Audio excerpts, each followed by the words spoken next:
They laughed when she inherited the hotel. A condemned building, 6 stories of rot and rust, worth less than the rubble it sat on.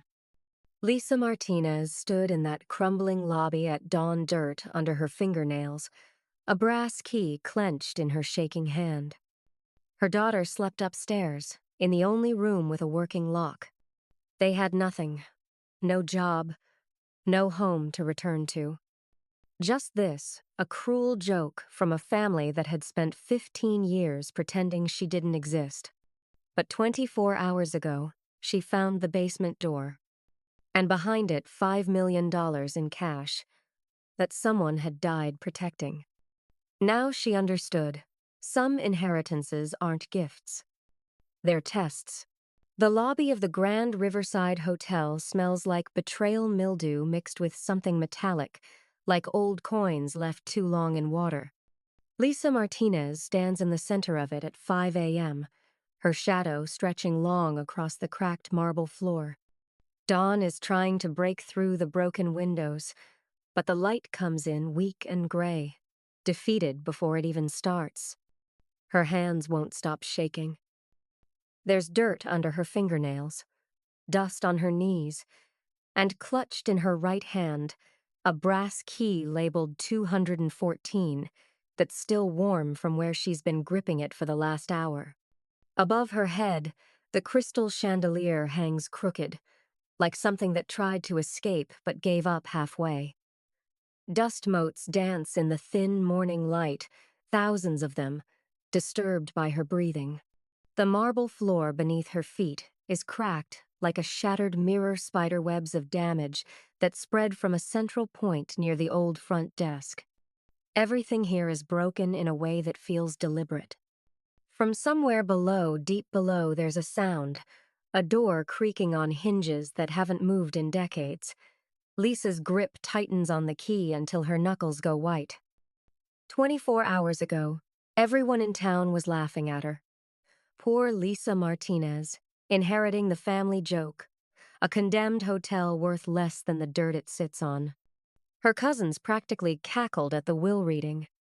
Now she knows why her uncle left her this place. Upstairs, in the only room with a working lock, her 8-year-old daughter Mia sleeps. Safe, for now. Dreaming of somewhere better than this tomb of faded grandeur and buried secrets. Lisa looks toward the basement stairs, barely visible in the shadows behind the front desk. She can still feel the weight of what she found down there. Still smell the earth she disturbed. Some inheritances come with instructions. Others come with warnings. And some come with secrets that change everything. But let's start from the beginning, when she thought this hotel was the cruelest joke her family had ever played. 3 weeks earlier, Lisa Martinez was choosing between her daughter's asthma medication and the electric bill.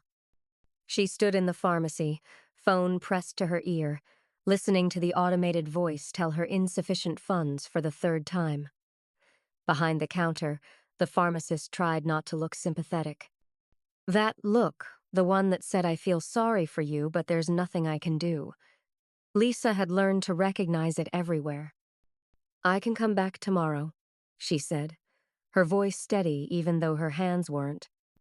Mia waited in the car, 8 years old and already learning to be patient while her mother negotiated with a world that didn't care. Lisa worked double shifts at St. Mary's Hospital as an orderly, 6 a.m. to 2 p.m., then picking Mia up from the after-school program she could barely afford, then back for the evening shift when her neighbor Mrs. Chen could watch Mia. Some weeks she saw her daughter awake for maybe 2 hours total. Their apartment was a 3rd-floor walk-up above a laundromat. The ceiling leaked when it rained. The neighbors fought at night. But it was theirs, and Lisa paid the rent on time even when it meant eating rice and beans for a week straight. Then came the lawyer's call. "Miss Martinez, this is regarding your uncle Raymond Castellano's estate." She'd almost hung up, thinking it was a scam. Uncle Raymond.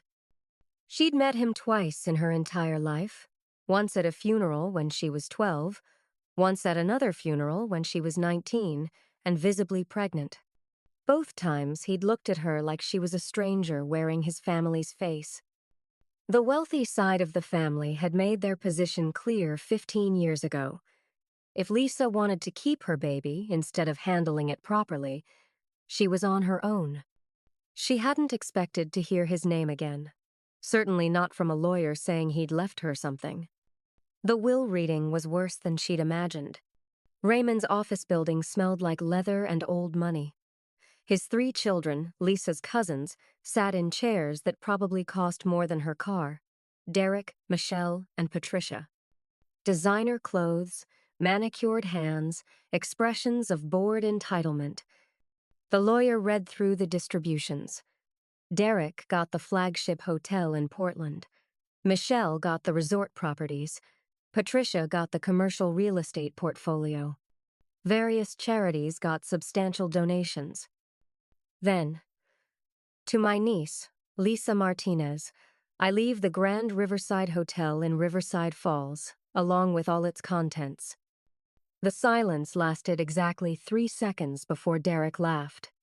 The folly? He left her the folly? Michelle didn't even try to hide her smile. How appropriate. The lawyer cleared his throat. There is one condition. Miss Martinez must occupy the property for a minimum of 90 days before she's permitted to sell. Patricia leaned forward, eyes bright with cruelty. That building's been condemned for years. You'll be lucky if it doesn't collapse on you. After the reading, Derek cornered her in the parking lot. Look, I'll save you the trouble. 5,000 cash, right now, sign over the deed. The building's worthless, but the city wants the lot cleared. Lisa looked at him, his expensive watch, his patronizing smile, the certainty in his eyes that she'd take whatever scraps he offered. No. No? He laughed. Lisa, you're living in poverty with a kid. Take the money. I said no. She drove home with the brass key labeled 214 sitting in her cup holder. The lawyer said it was the only room Uncle Raymond specified was still habitable. Everything else about the Grand Riverside Hotel was a mystery wrapped in decay. That night, after Mia fell asleep, Lisa sat at their tiny kitchen table and studied the key. It was heavier than it looked, old brass with intricate scroll work. On the back, barely visible, someone had etched tiny words, "Trust yourself." She thought about the pharmacist's pitying look, about Derek's certainty that she'd fold, about 15 years of being dismissed, overlooked, and laughed at by people who'd never had to choose between medicine and electricity. Uncle Raymond had barely known her. Why leave her anything at all? And why make her stay there for 90 days? Unless... Lisa closed her fingers around the key.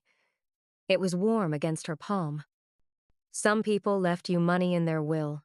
Others left you questions. The next morning, she gave notice on the apartment, quit her hospital job, and loaded everything she owned into garbage bags. Where are we going, Mama? Mia asked, clutching her stuffed rabbit. Lisa looked at her daughter in the rearview mirror. Those big brown eyes that trusted her completely, even when Lisa wasn't sure she could trust herself. Somewhere new, baby. Somewhere that's ours. The Grand Riverside Hotel waited, and with it, answers she couldn't yet imagine. The Grand Riverside Hotel looked worse in daylight. Lisa's Honda rattled to a stop in what used to be a circular driveway, now cracked and sprouting weeds through the asphalt. 6 stories of Art Deco architecture rose against the gray sky, windows dark as dead eyes. Paint peeled from the facade in long strips, revealing older layers beneath cream, then mint green, then the original brick. Someone had spray-painted "Condemned" across the boarded-up main entrance. It looks haunted, Mia whispered from the back seat. Lisa wanted to disagree, but the child wasn't wrong. They'd driven 3 hours from the city, everything they owned crammed into garbage bags in the trunk. No apartment to return to, no job waiting. Just this, a building that looked like it was held together by rust and spite. "It's just old, baby," Lisa said, trying to sound confident. "Old things look scary until you bring them back to life." She wasn't sure she believed that, but she was very good at lying to herself when she had to. The main entrance was sealed, so they walked around to the side where a service door hung partially open, the lock broken long ago. Lisa pushed it wider, the metal scraping against warped flooring. The smell hit her first, mildew and decay, but underneath something else. Old perfume, maybe. Cigarette smoke from decades past. The ghost of what the hotel used to be. They stepped into what must have been a service corridor. The walls were water-stained, wallpaper hanging in strips like dead skin. Exposed pipes dripped steadily into rust-stained buckets that someone had placed there years ago, then forgotten. "Stay close to me," Lisa said, taking Mia's hand. The corridor opened into the main lobby, and despite everything, Lisa stopped breathing. It must have been magnificent once. The ceiling soared 2 stories high, ornate plasterwork barely visible beneath decades of neglect. A crystal chandelier hung at a dangerous angle, half its crystals missing. The marble floor was cracked in a starburst pattern radiating from a central point, but you could still see the quality of the stone Italian, probably. Expensive. The front desk stretched along one wall, dark wood carved with elaborate patterns. Behind it, rows of brass mailboxes still held keys in some of the slots, as if guests might return at any moment. "Mama, look." Mia pointed to the wall behind the desk. A portrait hung there, barely visible through the grime. A woman in 1940 dress, dark hair pinned up, eyes that seemed to follow them. A small brass plaque beneath read, "Teresa Castellano, 1920 to 1991. Lisa felt something shift in her chest. Castellano. Family she'd never known. "Who is she?" Mia asked. "I don't know, baby." But she wanted to find out. They found the staircase. The elevator was clearly dead, its doors sealed with chains and a padlock. The stairs creaked under their weight, and Lisa tested each step carefully before letting Mia follow. Some were soft with rot. Others held firm, the original construction still sound beneath the damage. Second floor. The hallway stretched in both directions, doors lining both sides. Most were swollen shut from water damage. The numbers were tarnished but still visible. 201, 202, 203. Lisa pulled out the brass key. Room 214. They found it halfway down the corridor.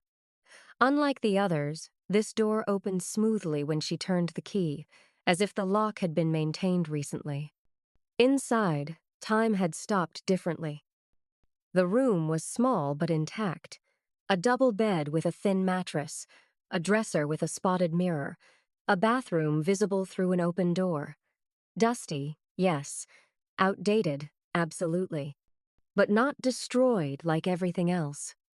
On the dresser sat supplies, bottled water in plastic crates, canned food, flashlights with batteries still in their packages, a first aid kit, all of it covered in dust, but not decades of dust. Maybe a few years. Someone had prepared this room, stocked it, waited for someone to need it. "Uncle Raymond," Lisa whispered. A note lay on the pillow, the paper yellowed but the ink still dark. She recognized the handwriting from the key's inscription.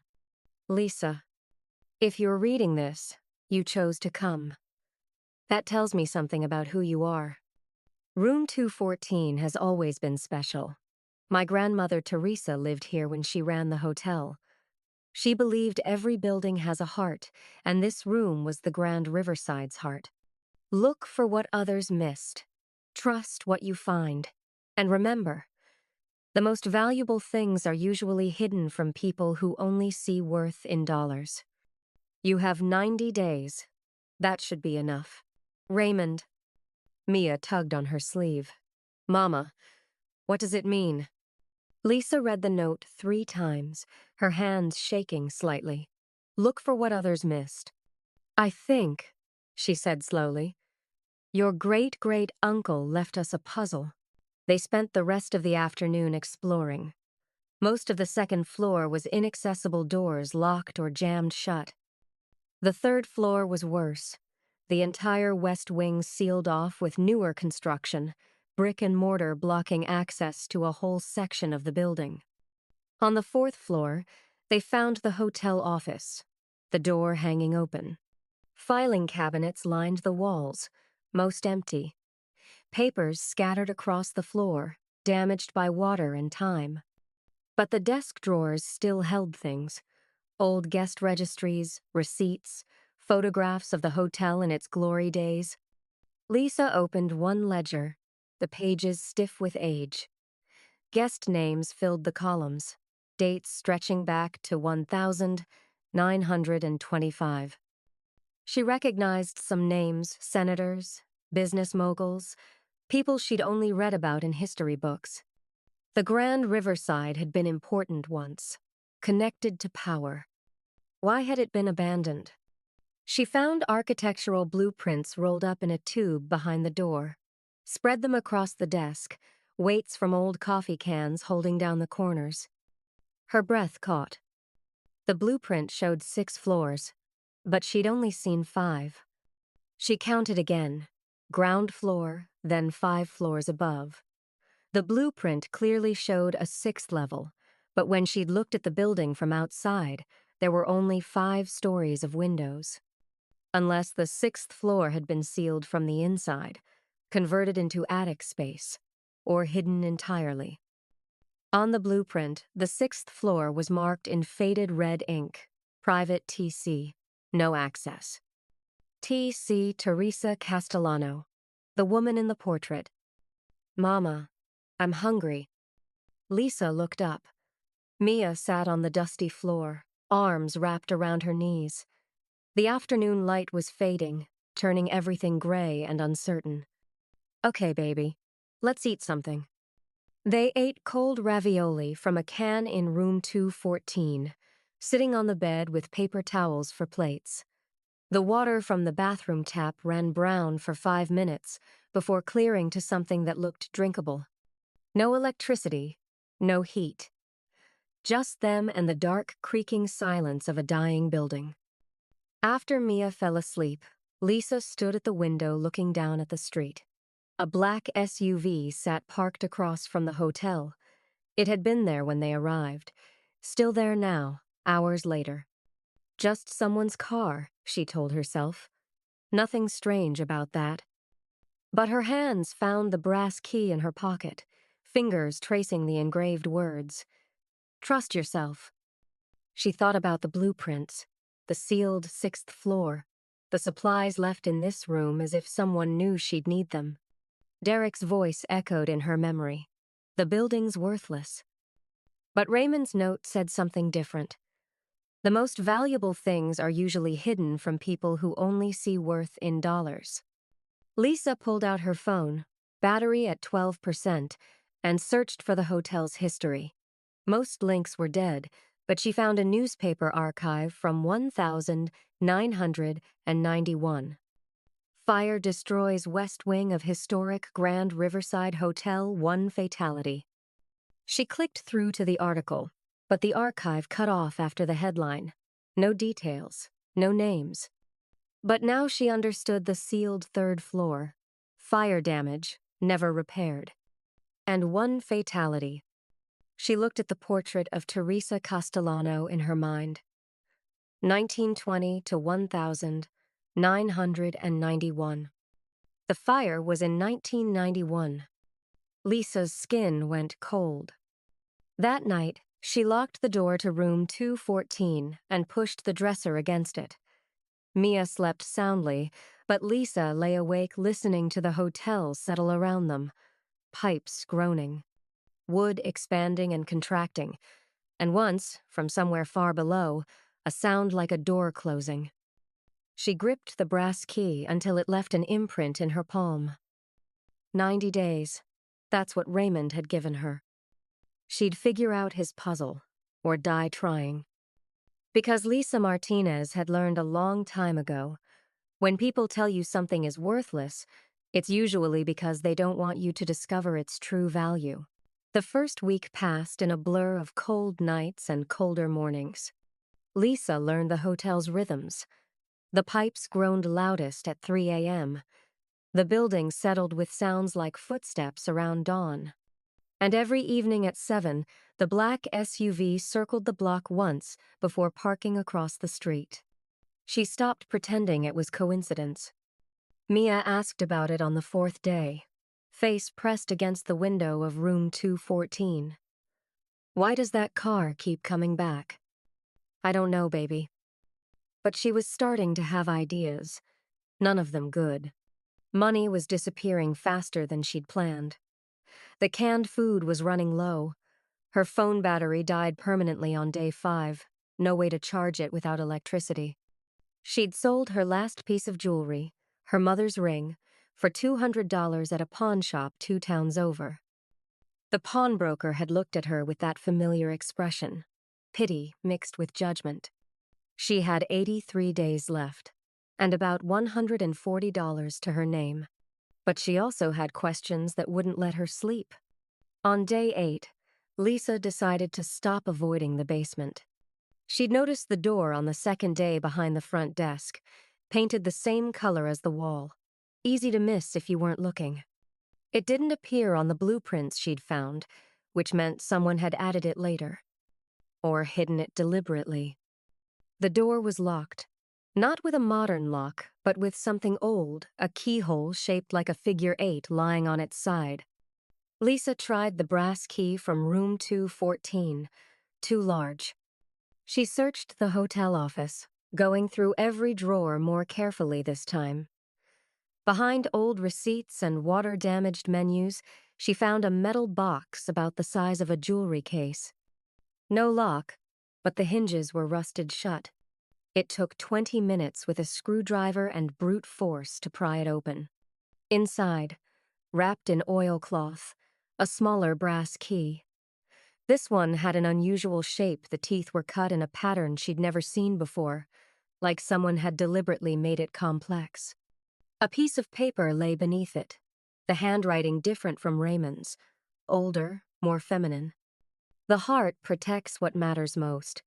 The foundation holds what must never be forgotten. T. Teresa. Lisa's hands trembled as she held the key. The foundation.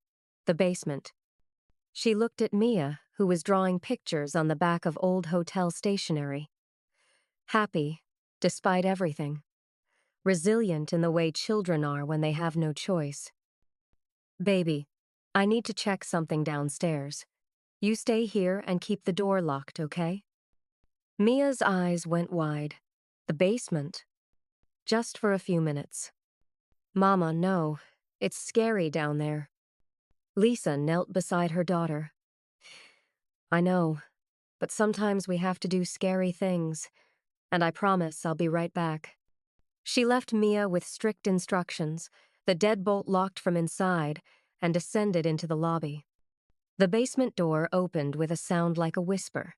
The key fit perfectly. Beyond was darkness and a narrow staircase leading down. The smell that rose up was different from the rest of the hotel, not mildew, but earth, mineral, like a cave that had been sealed for a long time. Lisa clicked on her flashlight, one of the supplies Raymond had left, and started down. The stairs were stone, worn smooth in the center by countless feet over decades. The walls were brick, older than the hotel itself. This foundation predated the 1925 construction. At the bottom, a corridor stretched in both directions. The ceiling was low, the air cool and surprisingly dry. To the left, old hotel infrastructure, boiler room, mechanical systems, storage areas filled with broken furniture and rotting linens. To the right, a heavy door with a newer lock, industrial. the kind used on bank vaults. Lisa's heart pounded so hard she could hear it in her ears. She approached the door slowly, the flashlight beams shaking.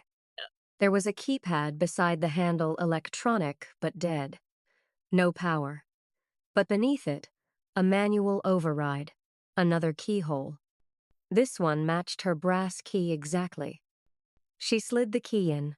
It turned with surprising smoothness, well-oiled despite years of disuse. The door opened into a room that made her breath catch. It was an office, but not abandoned, preserved. A desk sat in the center, papers organized in neat stacks, filing cabinets lined the walls, and everywhere, photographs. Hundreds of them, covering every surface. Women, children, families. Each photo labeled with dates and names. Lisa moved closer, studying the faces. They spanned decades, 1,930 seconds dresses, 1,950 seconds hairstyles, 1,970 seconds colors. But they all had one thing in common: fear in their eyes. And then, in later photos taken at the hotel, something else. Relief, safety, hope. She opened the nearest filing cabinet. Inside, folders organized by year. Each one contained documentation. Names, arrival dates, departure dates, destinations. This wasn't a hotel. Or it wasn't just a hotel. It was a sanctuary. Lisa pulled out a folder at random. 1,967. Maria Sanchez and 3 children. Fleeing domestic violence, stayed 6 weeks. Resettled in California with new identities and jobs arranged by T.C. Another folder. 1,972. Jennifer Thompson, escaping a forced marriage, stayed 2 months. Last known address, Oregon, working as a teacher. Another. Hundreds of women. Thousands, maybe, spanning 60 years. The Grand Riverside Hotel had saved them all. And Teresa Castellano had orchestrated everything. Lisa sank into the desk chair, overwhelmed. On the desk was a ledger, leather-bound and pristine. She opened it carefully. Financial records. But not hotel operations, sanctuary operations. Donations from grateful families, payments for safe passage, bribes to border officials, police officers, judges who looked the other way. The numbers were staggering. Hundreds of thousands of dollars flowing through this basement office over decades. But the most recent entry was from 1,990. Final deposit, $5 million. Consolidated Emergency Fund for continuation of sanctuary operations should primary funding cease. Account #4782, First National Bank, Riverside Falls. Access key with R.C. R.C. Raymond Castellano. Lisa's hands went numb. $5 million. Hidden somewhere in this building, or in a bank account that had been waiting for 30 years. She flipped through the ledger frantically, looking for more details. The handwriting changed in the last few entries, Teresa's hand shaking, the letters less precise. October 1991. They know. Council threatens closure. They fear exposure more than they value truth. The 10th of October 1991. Raymond wants me to stop. Says it's not worth my life. But these women have nowhere else. I won't abandon them. The 14th of October 1991. Moved emergency fund documentation to the heart. Only family will understand.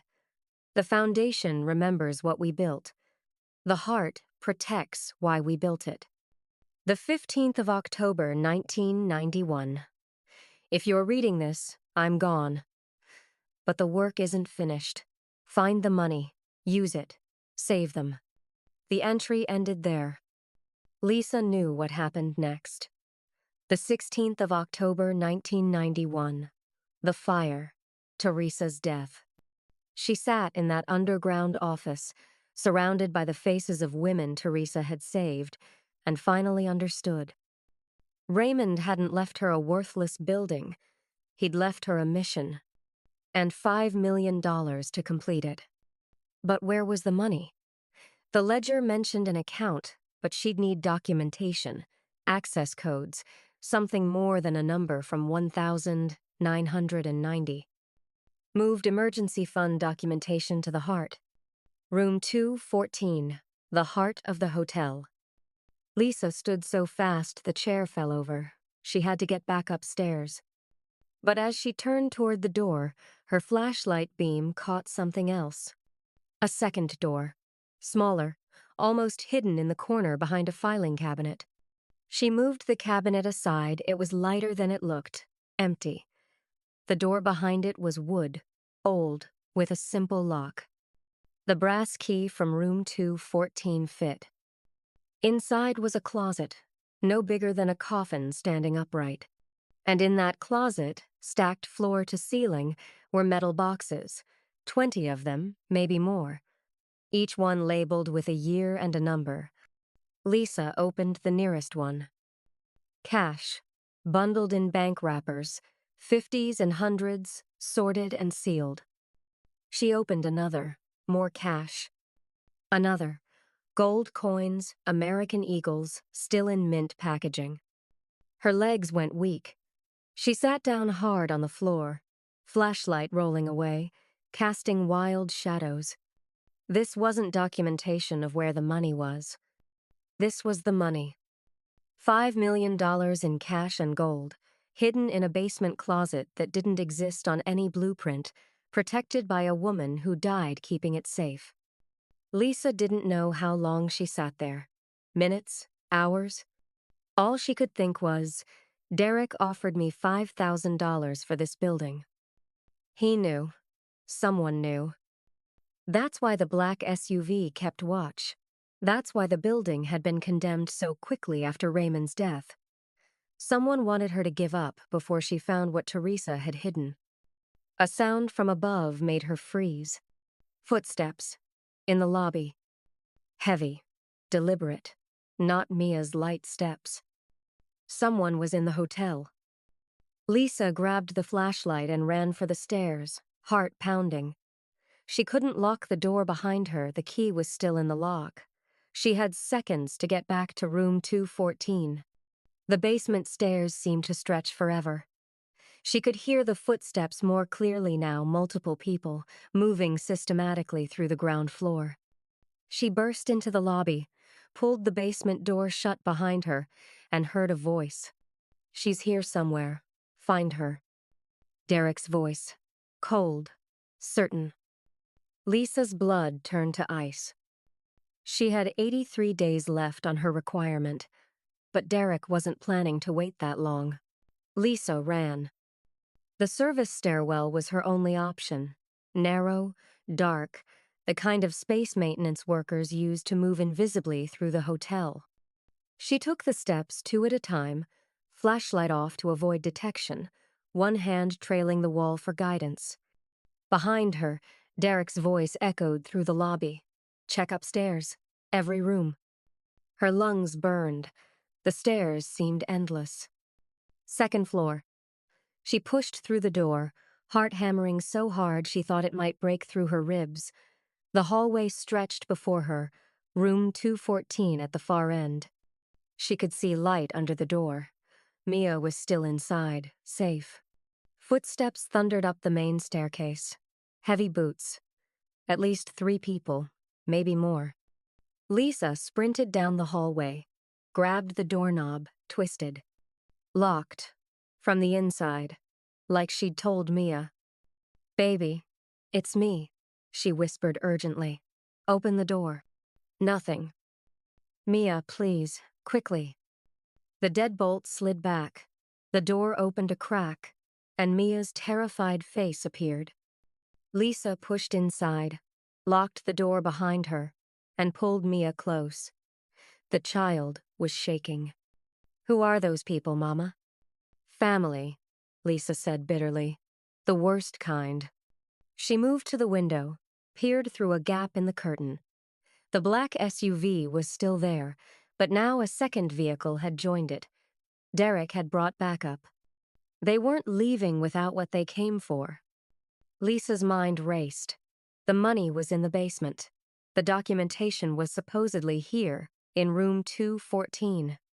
But she'd searched this room thoroughly. Already there was nothing except Raymond's supplies and basic furniture.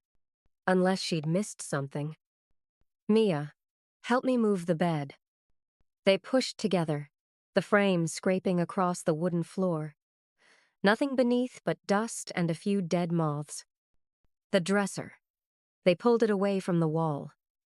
Behind it, barely visible, a seam in the wallpaper. Lisa's breath caught.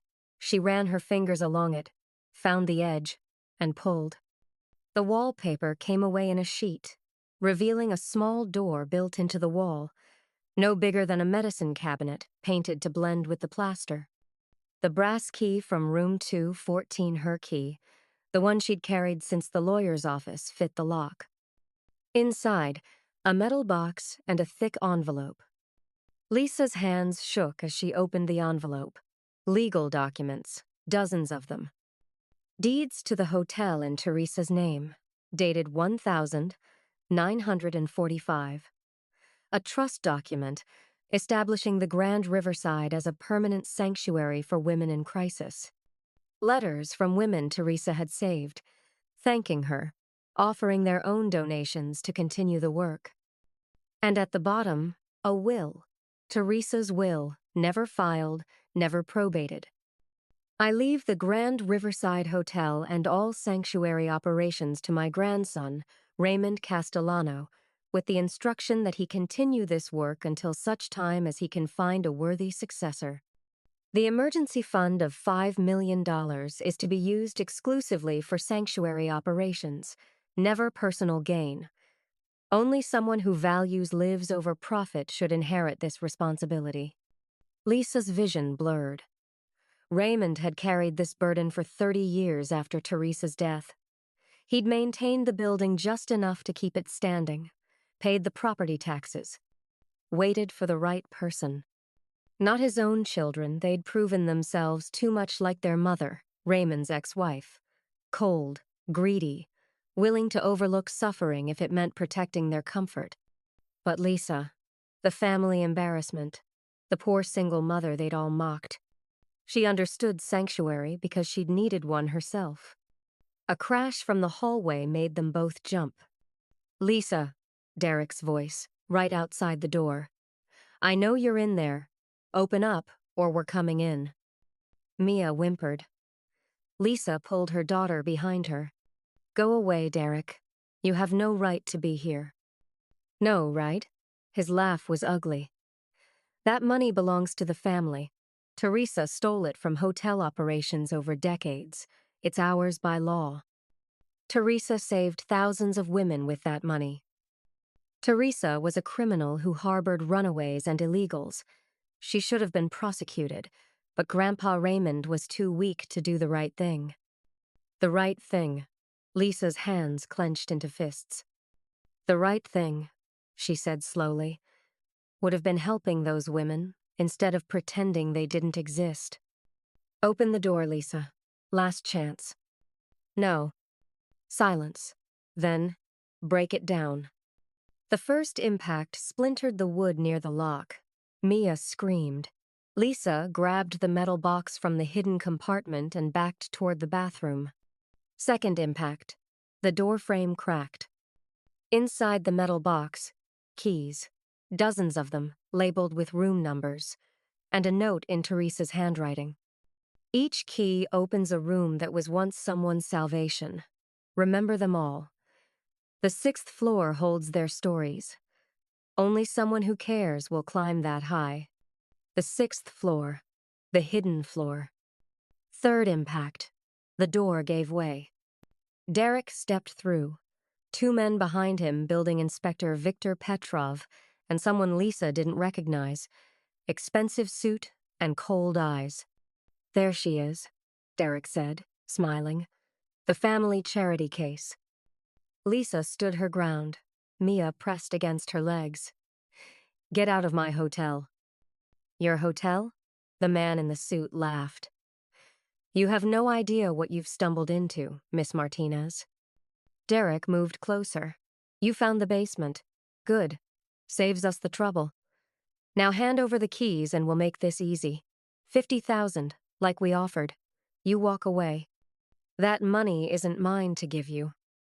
It's not yours to keep either. This from Petrov. The building's condemned, structurally unsound. City's authorized emergency demolitions starting tomorrow morning. Lisa's blood went cold. Tomorrow? That's illegal. I have 90 days. New safety inspection. Petrov pulled out a document. Signed this afternoon. Imminent collapse risk. Everyone out by dawn, or you'll be arrested for trespassing. You falsified that inspection. Prove it. His smile was reptilian. By the time you file complaints, the building will be rubble. The man in the suit spoke up. Miss Martinez, I represent several parties interested in this property. My clients are prepared to offer $200,000 for immediate possession. That's more money than you'll see in a lifetime. Your clients. Lisa looked at Derek. Let me guess. Family, friends, people who remember Teresa's sanctuary work and want to make sure it never happens again. Derek's expression hardened. Teresa embarrassed this family for decades, turning our hotel into a flophouse for criminals and whores. She destroyed the Grand Riverside's reputation. That fire should have ended it, but Grandpa Raymond kept it festering like a wound. She saved lives. She broke laws. Derek stepped closer, towering over her. And you're going to do the smart thing and walk away before you get hurt. Or what? You'll kill me like you killed her? The words were out before Lisa could stop them. But once she said them, she knew they were true. Derek's face went blank. Careful, cousin. The fire wasn't an accident. Someone murdered Teresa to shut down the sanctuary, and you're here 30 years later, trying to finish what they started. The man in the suit cleared his throat. Miss Martinez, you're clearly exhausted, paranoid. Let's not say things we can't take back. I found her ledgers, her documentation, the names of every woman she saved and every official she had to bribe to do it, including city councilors who are still in office today. Petrov went pale. You're bluffing. Try me. I've got 60 years of evidence that this town's leadership took money to look the other way, while vulnerable women disappeared into safety. That's going to make a great headline when I take it to the press. Derek grabbed her arm, fingers digging in hard enough to bruise. You're not taking anything anywhere. Lisa twisted free, putting herself between him and Mia. Touch me again and I'll scream loud enough to wake the neighbors. Pretty sure breaking and entering will look bad for a city demolition order. For a moment, no one moved. Then the man in the suit gestured. We're leaving. For now. But Miss Martinez, you have until dawn. After that, this building comes down with or without you in it. Make the smart choice. They left, footsteps echoing down the hallway. Car doors slammed outside. Engines started. Lisa sank to the floor, adrenaline draining away and leaving her hollow. Mia crawled into her lap. Mama, I'm scared. Me too, baby. They had until dawn, maybe 6 hours. Lisa looked at the scattered documents, the keys, Teresa's will. She'd found the money, found proof of the sanctuary, found evidence of conspiracy and possible murder. But what was she supposed to do with it? If she stayed, they'd arrest her for trespassing when the demolition crew arrived. If she took the money and ran, she'd be stealing from Teresa's legacy, no better than Derek. And if she tried to fight legally a single mother with no resources against wealthy family members and corrupt officials, she'd lose everything. She'd found $5 million, and she was still helpless. The brass key was warm in her palm. She turned it over, studying the inscription again. Trust yourself. But she didn't know what that meant anymore. Outside, the first gray light of dawn was touching the horizon. Lisa closed her eyes, holding Mia close, and whispered, "I'm sorry, Teresa. I'm not strong enough." Then Mia's small voice, "Mama, what's that?" Lisa looked where her daughter was pointing. The metal box from the hidden compartment had spilled its contents when Derek grabbed her. Keys scattered across the floor. But one wasn't a room key. It was smaller, modern, with a plastic tag attached. The tag read, "Safe Deposit Box 217, First National Bank, Riverside Falls." Lisa's heart stopped. Lisa stared at the safe deposit box key until the numbers on the tag blurred. Box 217, First National Bank. Dawn was 2 hours away, maybe less. "Mama?" Mia's voice was small. "What does it mean?" Lisa didn't answer. Her mind was racing backward through everything she'd found. Teresa's ledger mentioning a $5 million emergency fund. The cash and gold hidden in the basement closet. Raymond's note saying the most valuable things are hidden from people who only see worth in dollars. 2 different fortunes, 2 different purposes. The basement money was operational cash. Decades of donations from the women Teresa saved, bribes paid to keep the sanctuary running, funds that couldn't be documented because the work itself existed in legal shadows. But the emergency fund Teresa mentioned in her final entry, that was something else entirely. Moved emergency fund documentation to the heart. Not the money itself, the documentation. And Teresa's will had never been filed, never probated, which meant legally Raymond had never officially inherited anything. The hotel had stayed in legal limbo for 30 years, property taxes paid through some anonymous trust. Waiting. Lisa stood abruptly. "Mia, put your shoes on."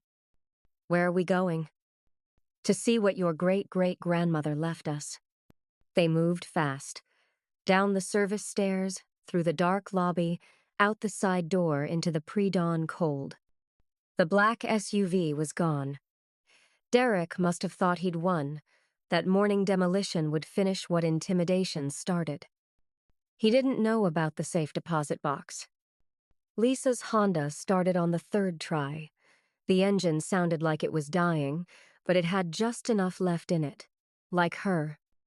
The bank wouldn't open for hours, but Lisa knew something about small towns. The bank manager, Thomas Brennan, no relation, despite the name, lived above his hardware store 3 blocks from the bank.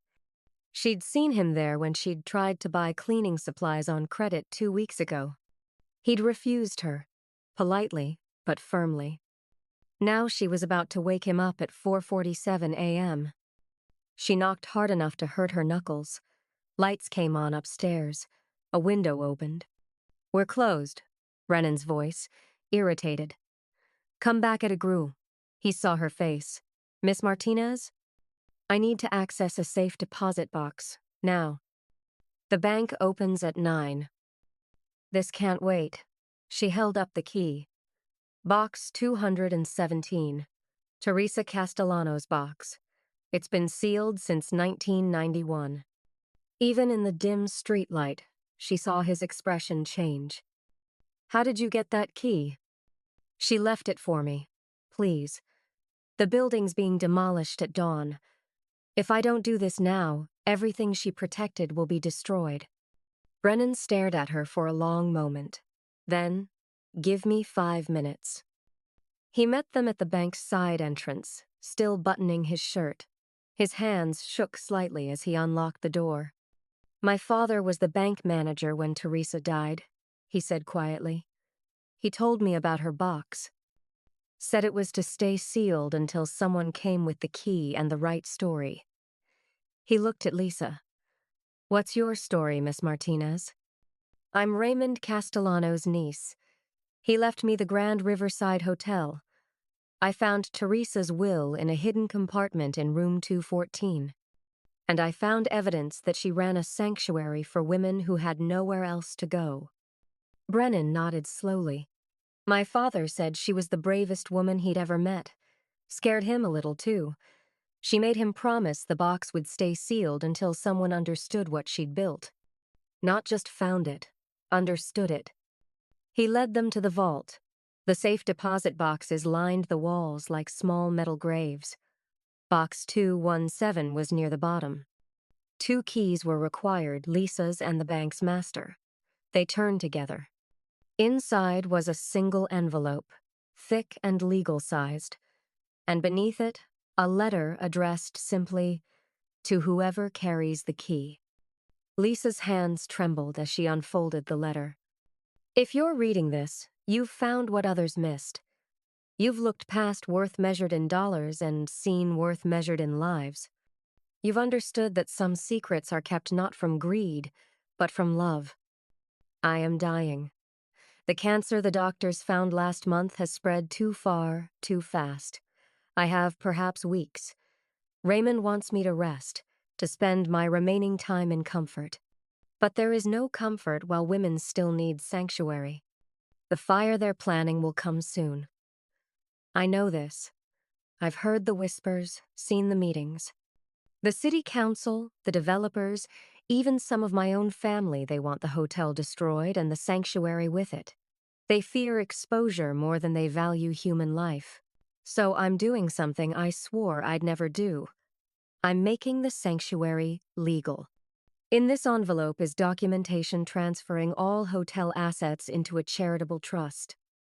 The Grand Riverside Sanctuary Trust, established with $5 million in properly documented, entirely legal funds donations I solicited over the years from grateful families, from foundations that believe in our work, from my own inheritance. This money is clean, documented, unimpeachable. The operational cash hidden in the foundation is for Raymond to use if he continues the work. But this trust, this is for whoever comes after him. Whoever inherits not just the building, but the mission. I'm filing this trust with the bank, not the county. Because I know that after I'm gone, corrupt officials will try to erase every trace of what we built. But banks keep records. Banks remember. The trust stipulates that only someone who occupies the hotel for 90 days, someone who chooses to stay despite mockery, despite hardship, can claim it. Only someone who values sanctuary over profit will pass that test. If you're reading this, you passed. The money is yours. The mission is yours. The choice of what to do with both is yours. But know this. I didn't save those women alone. They saved each other. And in doing so, they saved me from a life of emptiness. That's what sanctuary really means, not just shelter, but connection. Not just survival, but purpose. Build something beautiful from what I've left you. Build it for the women who have nowhere else to go. Build it for yourself, because I suspect you understand what it means to need sanctuary. Trust yourself. You've earned that right. Teresa Castellano, October 1991. Lisa read the letter 3 times. The sun was starting to rise, painting the bank's walls gold. Brennan cleared his throat. The envelope? Lisa opened it with shaking hands.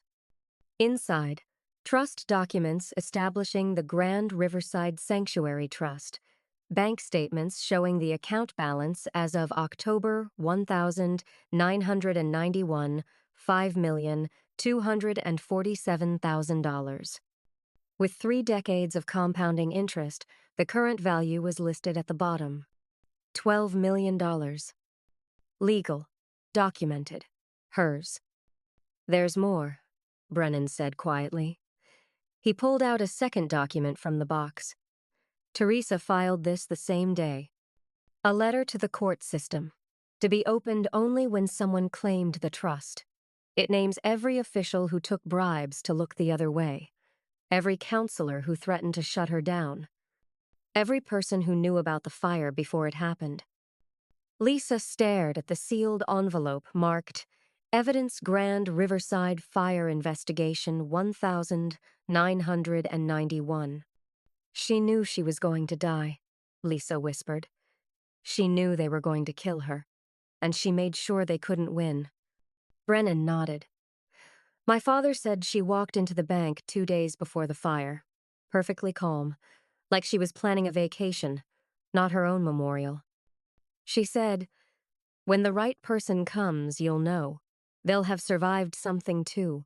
They'll understand." Lisa looked at Mia, who was studying the trust documents with wide eyes, even though she couldn't read most of the words. She thought about the pharmacy, the eviction notice, the years of choosing between medicine and electricity, the family that had dismissed her, the town that had mocked her, the building that everyone said was worthless. She'd survived, and in surviving, she'd learned exactly what Teresa meant about sanctuary. "What do we do now, Mama?" Mia asked. Lisa folded the letter carefully and put it back in the envelope. She gathered the trust documents, the evidence, the keys. "Now," she said, "we save the hotel, and then we finish what Teresa started." Outside, the sun broke over the horizon. Dawn had arrived. But so had Lisa's answer. The demolition crew arrived at 7 a.m. Lisa was waiting.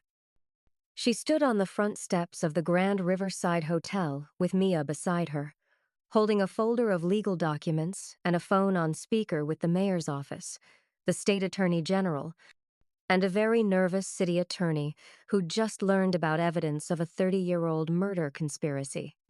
Derek pulled up in his BMW, Petrov in the passenger seat. His confident smile died when he saw her. "You need to leave," he said, climbing out. "The demolition order has been suspended pending investigation." Lisa held up the court order she'd obtained an hour ago.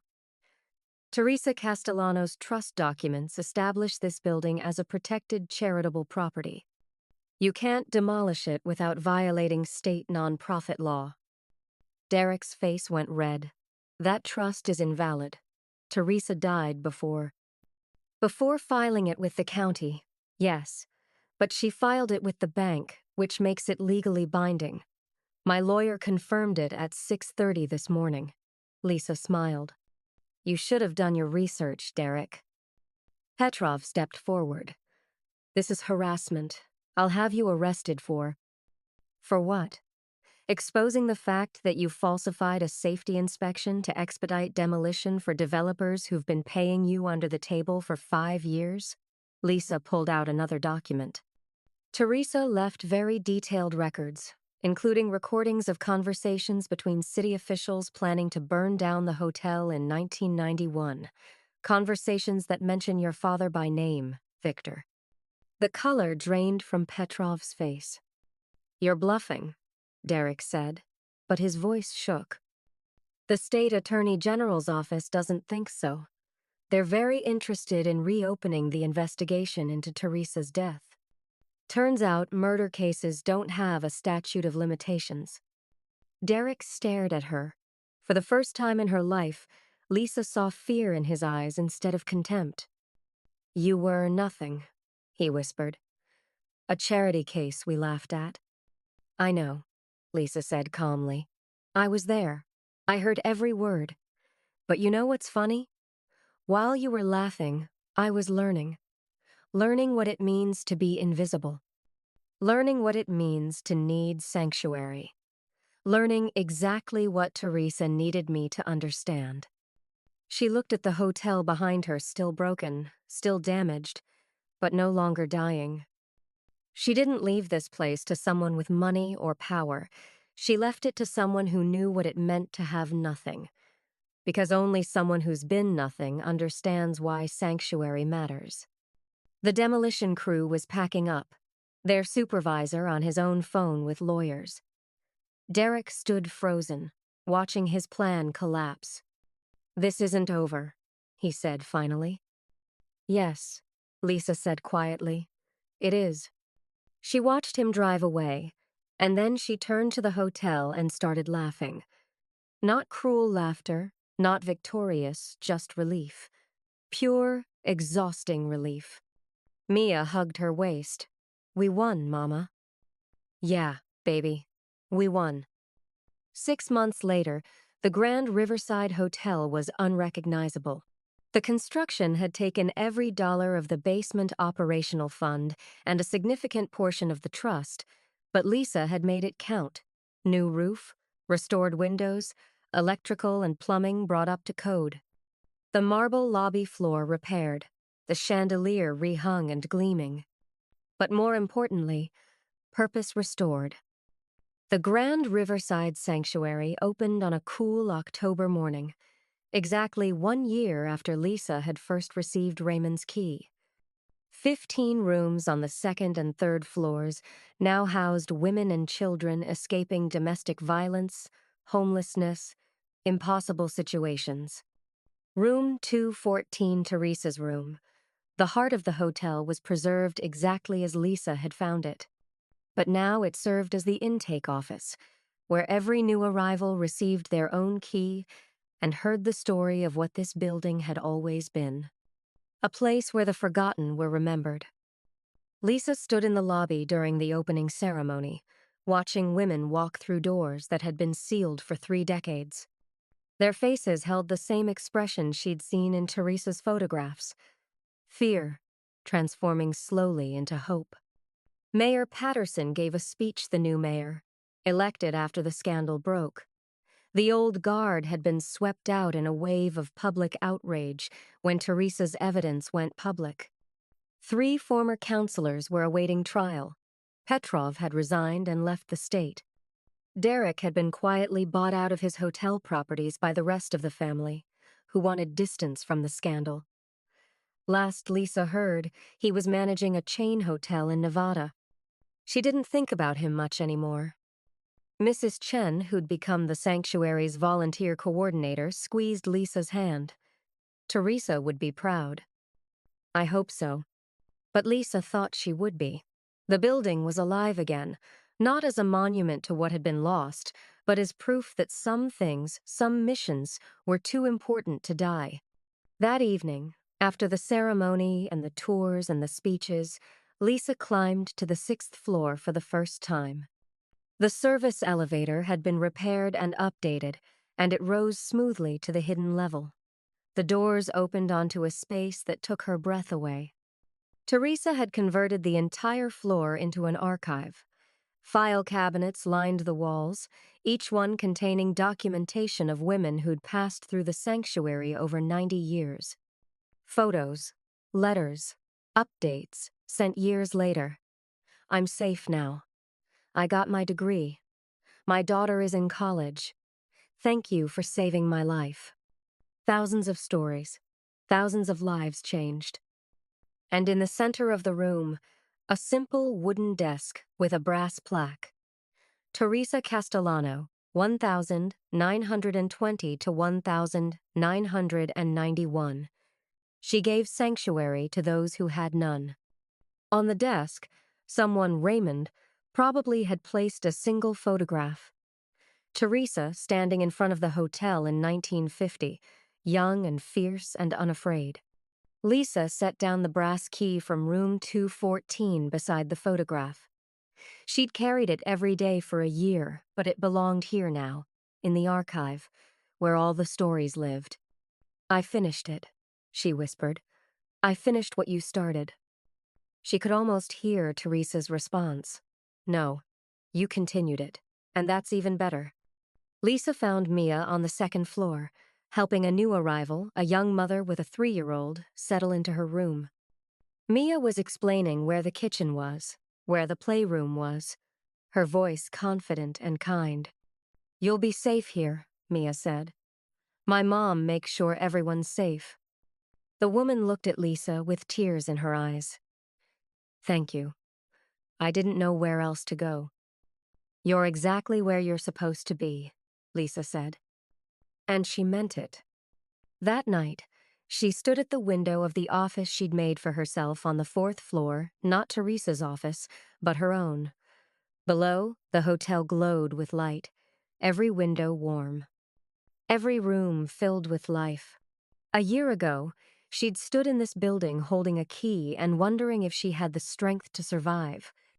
Now she knew, survival had never been the question. The question was what you built after you survived. And Lisa Martinez, the family embarrassment, the woman they'd all laughed at, had built something that would outlast every one of them. A sanctuary, a home, a place where mockery transformed into mission and forgotten women remembered they'd always been worth saving. 5 years later, Lisa stood in the same spot where she'd first entered the Grand Riverside Hotel. The lobby gleamed now, marble floors polished to mirror shine. The chandelier hung straight and brilliant, throwing rainbow prisms across the walls. The portrait of Teresa Castellano had been restored and relocated to a place of honor above the front desk, her eyes still watching over everyone who entered. But it was the sounds that made Lisa smile.